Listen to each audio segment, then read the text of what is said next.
कर्नाटक की जीत के बाद लगातार कांग्रेस दूसरे चुनावी राज्यों के लिए लगातार गारंटी की घोषणा कर रही है। बीजेपी कर्नाटक की हार से सचेत है। वो अब मध्य प्रदेश, छत्तीसगढ़, राजस्थान में कांग्रेस की काट के तौर पर वंचित वर्ग के लिए लोक लुभावन घोषणाएं करेगी। कांग्रेस की अब तक की घोषणाओं का पर्दाफाश भी करेगी।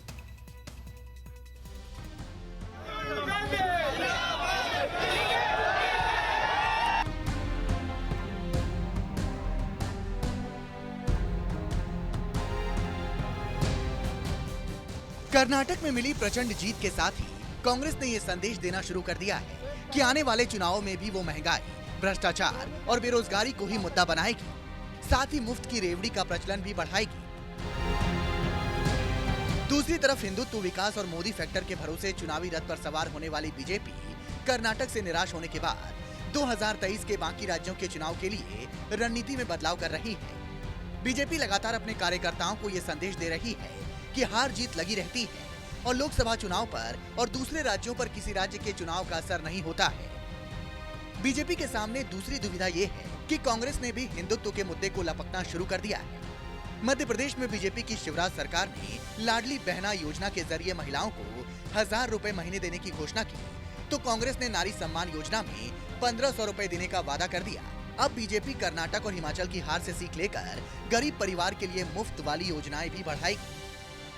भारतीय जनता पार्टी भी बहुत सारे मामलों में नागरिकों को बहुत सारी सुविधाएं प्रदान करती है। भारतीय जनता पार्टी नागरिकों के सशक्तिकरण में विश्वास रखती है। जो उनकी आवश्यकताएं हैं उन आवश्यकताओं की पूर्ति करती है। जो नीड बेस्ड आवश्यकताएं हैं उसके अनुकूल फैसले लेती है। जबकि कांग्रेस और अन्य विपक्षी दल अब जो हैं, जिसके लिए 2000 रुपये आवश्यक नहीं, जिन महिलाओं के लिए, उनको भी 2000 रुपये देने की बात करते हैं। वंचित वर्ग को देना तो ठीक है, लेकिन सिंचित वर्ग को जो है इस तरह का खैरात बांटने का क्या औचित्य है। मध्य प्रदेश के अलावा बीजेपी को राजस्थान और छत्तीसगढ़ में भी कांग्रेस में चल रही उलझन से लाभ मिलने की उम्मीद है। बीजेपी राजस्थान में सीएम अशोक गहलोत और सचिन पायलट में खींचतान में अपना लाभ देख रही है। गहलोत चिरंजीवी योजना और 500 रुपए में सिलेंडर देने जैसी घोषणाओं से महिलाओं, ग्रामीणों और SC/ST वर्ग के बीच पहुंच बना रहे हैं। तो बीजेपी पेपर लीक, भ्रष्टाचार और तुष्टीकरण के आरोपों पर घेरने में उसको जुटी है। वहीं छत्तीसगढ़ में भी भूपेश बघेल ग्रामीणों, महिलाओं, युवाओं, कामगारों, किसानों और आदिवासियों के लिए योजनाओं के जरिए कोर वोट बैंक को साध रहे हैं।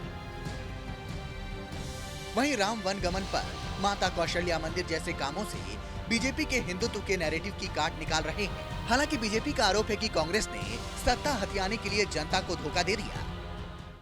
राजस्थान के अंदर राहुल गांधी कहकर आए थे, हाथ ऐसे उंगलियां धर के 10 दिन के अंदर मैं कर्जा माफ कर दूंगा। और जब कर्जा माफ करने की बारी तो भाग्य वहां से, वहां पर किसानों की जमीनें कुड़क हो रही हैं। किसान जब अपनी बात करने जाते हैं तो उनको लाठियां बरसा दी जाती हैं। इसी प्रकार कर्नाटक के अंदर कह तो दिया कि हम सब मान्य करेंगे, परंतु उसको लागू जमीन पर कब करेंगे देखने की बात है। हिमाचल में सरकार बने इतने दिन हो गए, कहकर रहे थे हम वादे अपने पूरे करेंगे। कितने वादे पूरे किए जरा बता दें।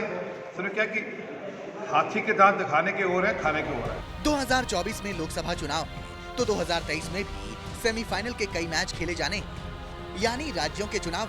मुफ्त वाली घोषणाओं को लेकर लगातार सवाल उठाने वाली बीजेपी अब बड़े स्तर पर इस तरह की घोषणाओं की तैयारी में जुट गई।